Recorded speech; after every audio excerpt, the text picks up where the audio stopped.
Hello ladies and gentlemen, welcome to my Ingmar Bergman series. This is a series that I've decided to do after I purchased the Ingmar Bergman Cinema Collection from the Criterion Collection. The collection consists of 39 movies and 2 miniseries that Bergman directed in his 60-year career, and that consisted of 70 of the films that he made. I have recently wrapped up my university education at McKinnon University for Theater Arts, and I've come back and I've learned a lot.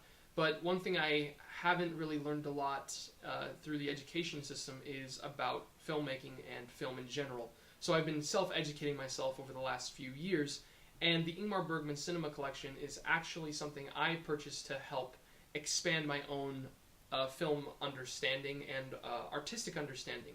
Because Ingmar Bergman was a Swedish film director, and I don't have much experience when it comes to world cinema, so I've decided to expand my knowledge and my perspective on film as a whole. So this entire series is basically me trying to understand and discover myself and my tastes through the medium of cinema in a more clear way, but also I want to let other people know about, and I want to recommend movies from this collection because it's so vast that other people can see. And I bought this collection off of the power of one film, and that one film has vastly changed my understanding artistically and how I can express myself through writing, through performance, and through film.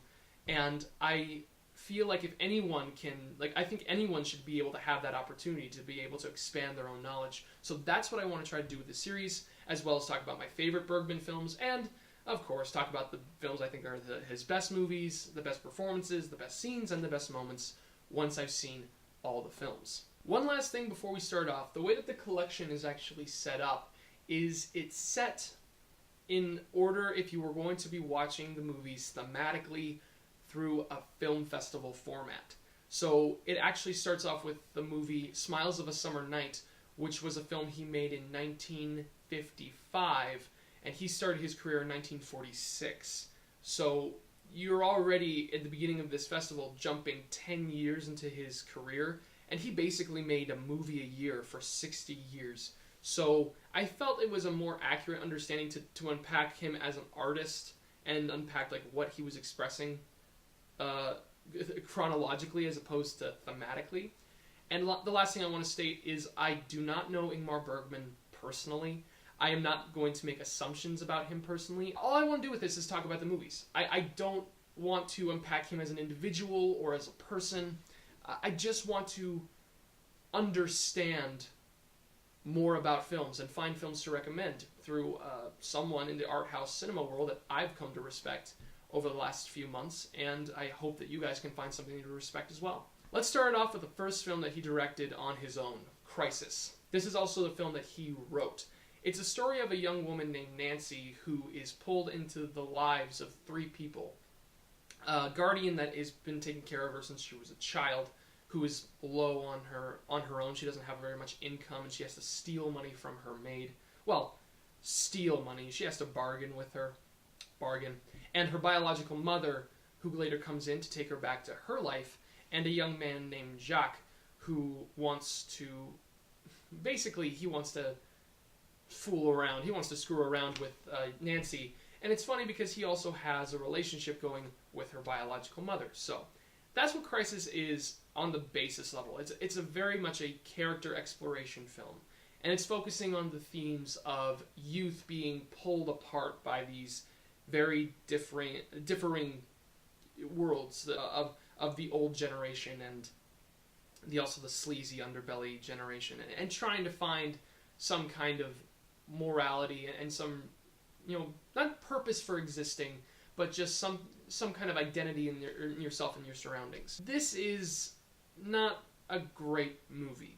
This is absolutely by no means a masterpiece on the first outing. It's got a lot of things I think a lot of people would hate about classic cinema. Namely, the one thing I personally hated was the voiceover. You hear that there's this one rule in a lot of screenwriting that you don't put a voiceover in films. I don't agree with that statement, but I do agree with it in this film in particular. It's a melodrama. This movie is a melodrama, so everybody leaves their emotions out. It's in their dialogue. They talk about their emotions and how they're feeling and their inner turmoils. They don't keep anything subtle. It's not a subtle movie in terms of what is expressed. We can follow along clearly. Like Bergman has actually written a very good setup and screenplay when it comes to the characters interacting with each other. It's a clear and cut, let us express ourselves the best way we can.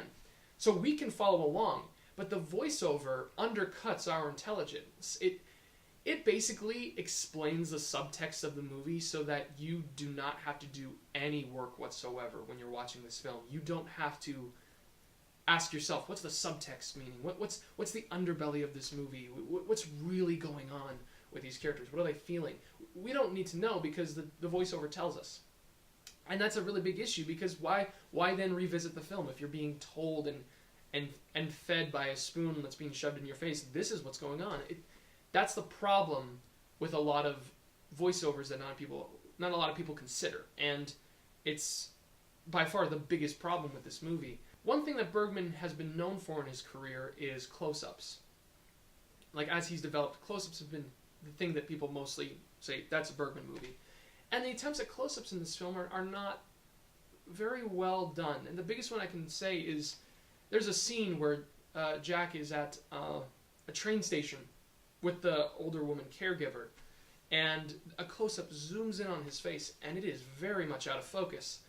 And normally you would say, well, that's a restoration, but the Criterion Collection does a really good job with their restorations, so I think it's actually has to do with the original format of the film. Plus, this is on Blu-ray, so I mean, like, the HD quality also is very, very good, so you can definitely tell, oh, that's just a bad capturing of that scene. Okay. There's no standout moment. There's no major scene that makes you go, oh my gosh. And the performance is the same way. There's nothing that really goes, oh my gosh, that was a staple performance. Like, without that performance, this movie would be nothing.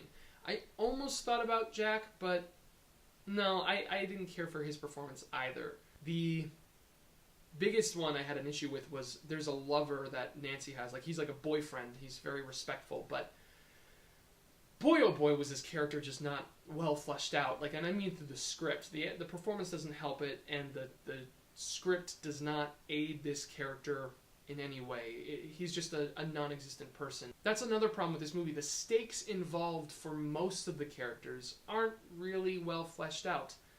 Some things just seem to happen. While they are pretty, like, oh, goodness, I didn't know that was going to happen. It's kind of like, well, at the same time, did I care? I just didn't care about what was going on throughout most of the film. And, you know, that's all I can really say about Crisis. For the most part, it's an amateur film that has a lot to be discovered with a filmmaker who's going to go on to make a lot more work. I can say that this movie, if it came out today, I know that Bergman would not have the career that he would have, because people would just say, oh, well, he's just a nothing filmmaker. He made a nothing movie, and, you know, why should he make films? But that's something I can honestly say that I disagree with this movie. Despite the fact that it's not, you know, a movie that's necessarily great, it's not a film that I think everybody must see, I still remember it. I haven't seen it since for about 2 months, and I still remember the film, and I still remember what the creator was trying to do. It's very evident to me that Bergman wants to tell stories through the medium of film, and I don't want to make it sound as if he has no business making films. Far from it. Even though he's made, even though I know he's made 70 films after Crisis, I know from watching this that there's something that someone is trying to convey with themselves. This is a very personal movie, and there are good moments in it, nothing great, but there are funny parts. The opening is very funny. The beginning of the movie is well constructed, but it's just a film that asks for more, and I'm like, I didn't think this story was expressed to the full extent that it could have been. Those are my thoughts on Crisis, and that is the beginning of my Ingmar Bergman series. I hope that you guys will follow me along with the rest of the series, and I thank you all so much for watching this video. Take care.